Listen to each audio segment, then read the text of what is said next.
नमस्कार दोस्तों, मैं डॉक्टर द्वारका प्रसाद। दोस्तों, मैं एक साइकोलॉजिकल कंसल्टेंट और लाइफ कोच, कैरियर काउंसलर हूं।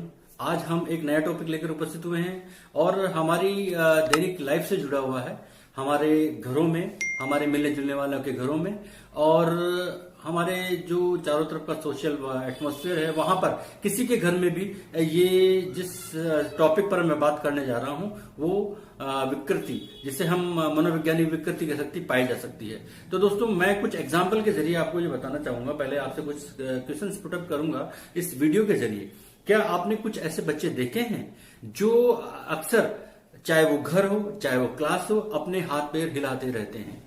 क्या आपने ऐसे बच्चे देखे हैं जिनके माँ बाप अक्सर ये शिकायत करते हुए मिलेंगे कि यार का बच्चा जो है ना घर पे ना क्लास में जो है एक जगह बैठता है, बल्कि इधर उधर दौड़ता रहता है?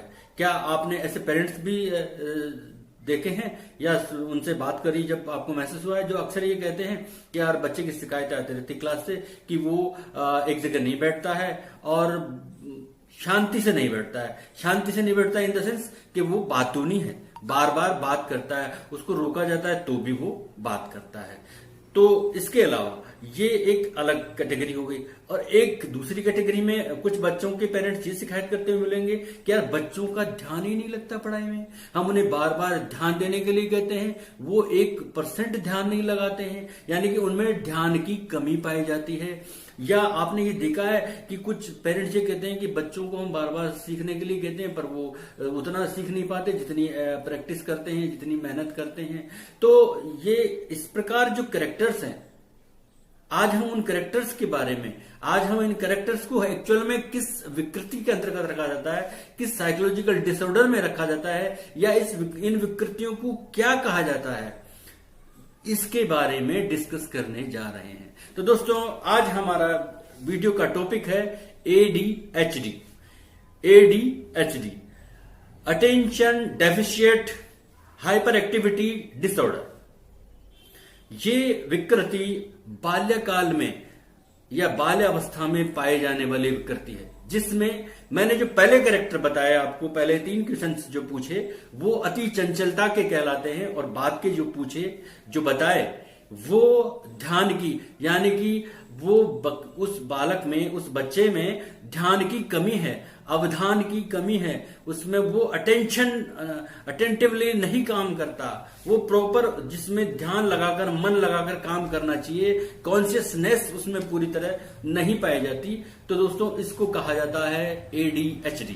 तो आज हमारे वीडियो का टॉपिक है ADHD, जो अपने आप में एक मनोविकृति है, जिसे हमारे यहाँ की कल्चर पर, हमारे यहाँ के कल्चर में, इंडियन कल्चर में, बल्कि बिल्कुल वेल क्वालिफाइड घरों में भी लोग ये कहते हैं कि यार हमारे बच्चे में ये अतिरिक्त योग्यता है कि वो बहुत अच्छा रिप्रेजेंट कर पाता है, बहुत अच्छा भागदौड़ कर लेता है, जबकि उनको ये पता नहीं होता कि कुछ केसेस ऐसे भी होते हैं, उनमें होता है, बहुत से केसेस ऐसे होते हैं जहां बच्चा जो है अच्छा परफॉर्मेंस देता है अपना, लेकिन कुछ केसेस होते हैं जहां वो एक्टिविटीज बहुत ज्यादा करने लगता है। हम उसको बार बार रोकते हैं, वो टिकता ही नहीं। वो एक कमरे में उसको बैठने के लिए कहते हैं, वो बैठता ही नहीं। इधर से उधर वो राउंड लगाता है, उसको शांत रहने के लिए कहते हैं, वो शांत नहीं रहता। तो दोस्तों, ये कंडीशन ADHD कहलाती है, यानी कि attention deficit hyper activity disorder कहलाती है। इसमें अति चंचलता और ध्यान की कमी पाई जाती है। इन जो कैरेक्टर्स को मैंने आपसे डिस्कस किया, इसके अलावा इनमें कुछ अतिरिक्त कैरेक्टर्स भी पाए जाते हैं, जिनके बारे में ये बताना चाहूंगा कि ये बच्चे बाद में एंटी सोशल हो जाते हैं, ये बच्चे नशे के सेवन के आदी हो जाते हैं। तो इनमें बहुत सी विकृतियां डेवलप हो जाती हैं। अगर हम आज इस डिजीज की या डिसऑर्डर के कॉजेस की बात करें, कारण की बात करें, तो इसमें 4-5 कारण निकल के आएंगे।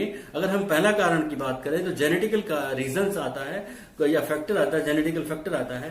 तो दोस्तों, जिन बच्चों का पेरेंटल बैकग्राउंड, यानी कि जिसके माता पिता, जिसके दादा दादी, मामा मामी, चाचा चाची या और कोई रिलेटिव जिनमें ये प्रॉब्लम थी, उनका ये कैरेक्टर उनमें फॉरवर्ड हो जाता है, और ये जेनेटिकली जीन्स के द्वारा फॉरवर्ड होने वाला कैरेक्टर है। तो ये प्रॉब्लम या ये डिसऑर्डर, ये विकृति उनमें, बच्चे में आ सकती है। कोई इसमें स्पेसिफिक रीजन नहीं है, कोई इसमें बहुत बड़ी बात नहीं है। अब आते हैं हम दूसरा रीजन कि उसमें मस्तिष्क विकृति, यानी कि ब्रेन में कोई तरह की कमी रह जाना। तो मस्तिष्क विकृति में क्या होता है, हमारा जो सीएनएस है, सेंट्रल नर्वस सिस्टम, इसमें कोई ना कोई त्रुटि रह जाती है। अब ये त्रुटि बहुत मामूली हो तो भी एडीएचडी डेवलप हो सकता है। अब एडीएचडी डेवलप होने के बहुत से कारण हैं। जन्म पहले तो क्या होता है कि कुछ मदर्स जो है ड्रग्स का या ड्रिंक का सेवन करती हैं या मदपान करती हैं, तो उसका इफेक्ट बच्चे में आता है और बच्चा बाद में एडीएचडी का जो है शिकार हो जाता है या उस प्रॉब्लम से ग्रसित हो जाता है, उस डिसऑर्डर से ग्रसित हो जाता है। बाद में कुछ स्थितियों में ऐसा होता है, जन्म के बाद कुछ बच्चे जो है मदपान के सेवन करने लग जाते हैं, यानी कि जो नशीले पदार्थ है उनका सेवन करने के आदी हो जाते हैं, तो भी वो एडीएचडी के शिकार हो जाते हैं। तीसरा एक कारण यह है कि कुछ केसेस ऐसे होते हैं जहां पर बच्चों का ब्रेन डैमेज हो सकता है, चाहे वो एक्सीडेंट हो या चाहे कोई और वजह हो, जिसकी वजह से बच्चों में मामूली जो मस्तिष्क त्रुटि रह जाती है और उसकी वजह से बच्चों में एडीएचडी डेवलप हो जाता है। तो इस तरह उनमें मस्तिष्क त्रुटि की वजह से उनमें एडीएचडी डेवलप हो जाता है।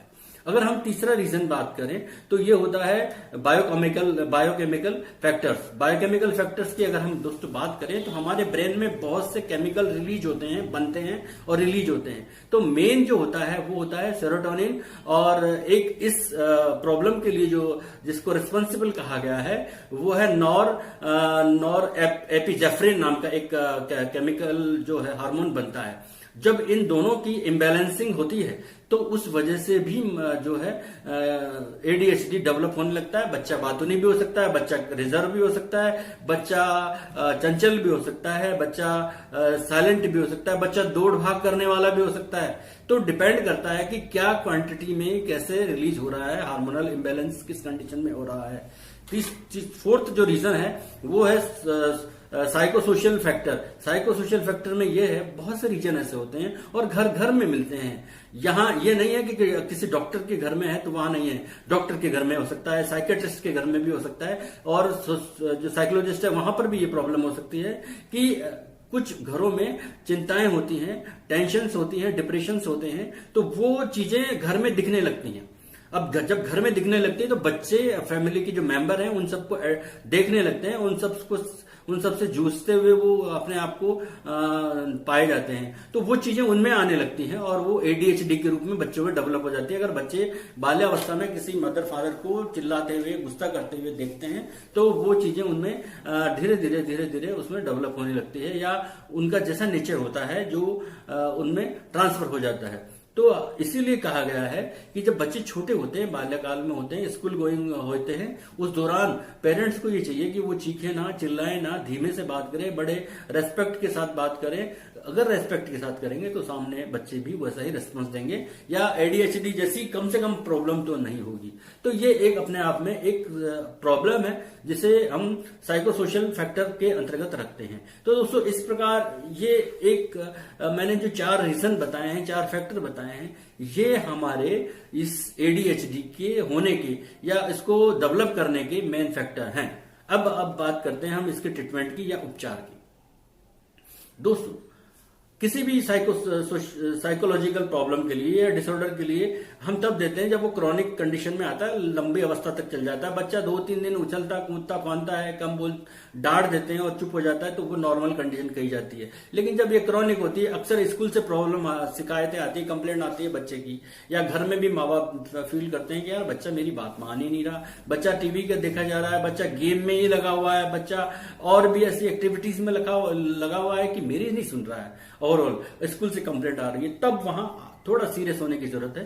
तो ट्रीटमेंट में हम सबसे पहले पेरेंट्स को जो पेरेंटल काउंसलिंग की जाती है, तो पेरेंटल काउंसलिंग में हम ये देखते हैं कि बच्चे किस ऐसी कौन सी स्टिमुलेशन प्रोसेस मेथड है, यानी कि कौन सी ऐसी उत्तेजनाएं जिनके प्रति अपनी प्रतिक्रियाएं तुरंत देता है या उनके प्रति रिएक्शंस देता है। तो उन उत्तेजनाओं को, उन स्टिमुलेशन मेथड को रीड करके और उनके पेरेंट्स को बताया जाता है कि आप इनमें कमी करिए, आप इनको कम करेंगे तो बच्चे की एडीएचडी में धीरे धीरे बहुत स्लो तरीके से कम होते होते एक स्थिति आएगी कि बच्चा नॉर्मल कंडीशन में आ जाएगा। तो इस तरह उनके पेरेंटल काउंसलिंग की जाती है। तो ये एक थेरेपी हो गई। एक है हमारी दूसरी थेरेपी है जिसको बिहेवियर थेरेपी कहा जाता है। बिहेवियर थेरेपी में बच्चों को टास्क दिए जाते हैं। टास्क में उनको ये बताया जाता है कि आपको क्या पुरस्कृत किया, हम आपको ये पुरस्कार देंगे, हम आपको ये खिलौना देंगे, हम आपको ये देंगे, वो देंगे, और अगर आप इसमें सही नहीं करेंगे, अगर आप इसमें गलतियां करेंगे तो हम आपको दंड भी देंगे। तो इस तरह से उसमें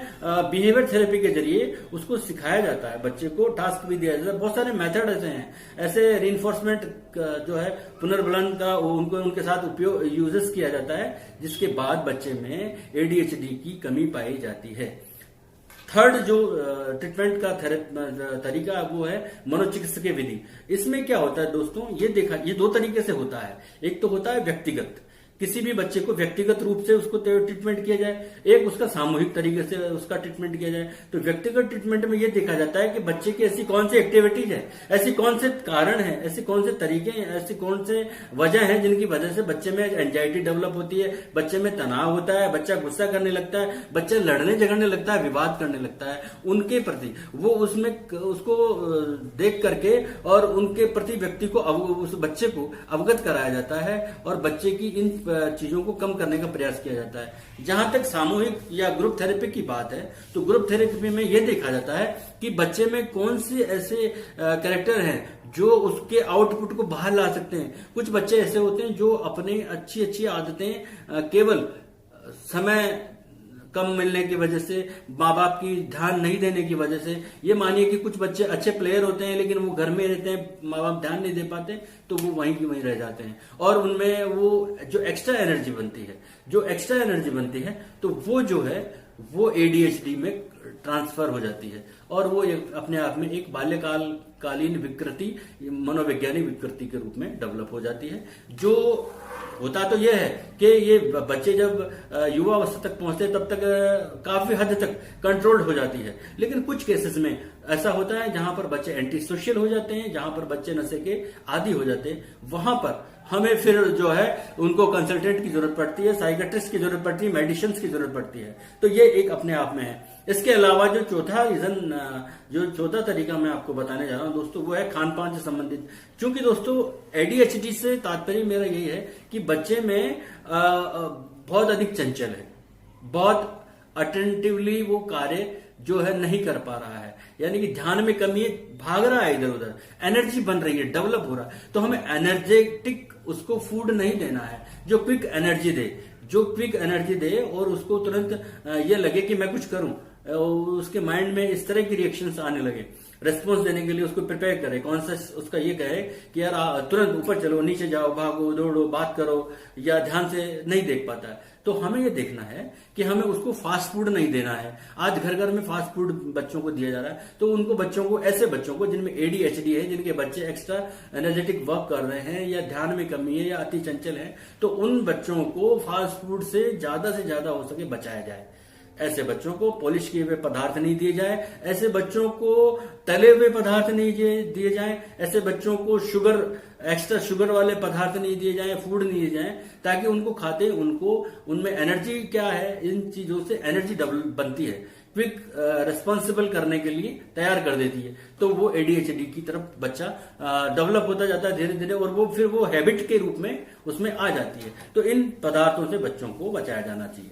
और लास्ट में दोस्तों में एक ऐसा जो है अंतिम उपाय है जो बच्चों के पास वही बचता है करने के लिए, जिन बच्चों की फ्रीक्वेंसी जो एडीएचडी की फ्रीक्वेंसी बहुत अधिक हो जाती है, जिनमें बहुत ज्यादा पाई जाती है, जो ना बिहेवियर थेरेपी से काम ठीक हो पाती है, न जो है ग्रुप थेरेपी से होती है, ना पर्सनल थेरेपी से होती है, ना पेरेंटियल काउंसलिंग से ठीक होती है, तब उनको फिर ड्रग थेरेपी दी जाती है। तो ड्रग थेरेपी देने से बच्चे में धीरे धीरे इसके साथ साथ ड्रग थेरेपी के साथ साइकोलॉजिकल थेरेपी, जिनमें ये सब थेरेपी जो मैंने पीछे बात की है वो सब आ जाती है, उन सब का भी साथ में प्रयोग करते हैं।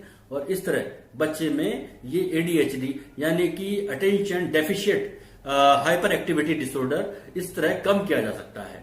तो दोस्तों ये एक अपने आप में इम्पोर्टेंट सब्जेक्ट है, एक विकृति है जहां पर अधिकांश माता पिता ये भूल देकर बैठते हैं कि हमारा बच्चा बहुत अधिक एक्टिव है, बहुत अच्छे से नंबर लाता है, या बहुत कभी कभी अच्छी खेलने की खबरें आती हैं, या तो वो ध्यान नहीं देते हैं, या बच्चा जो है क्लास में बार बार कंप्लेंट आती है तो वो भी बच्चे के पेरेंट्स देखते हैं क्या मेरा बच्चा जो है थोड़ा सा एनर्जेटिक है, बच्चा आजकल के काम मोबाइल वोबाइल में ध्यान लगाते रहते हैं, तो उसको उसमें में लेने की जरूरत कम है।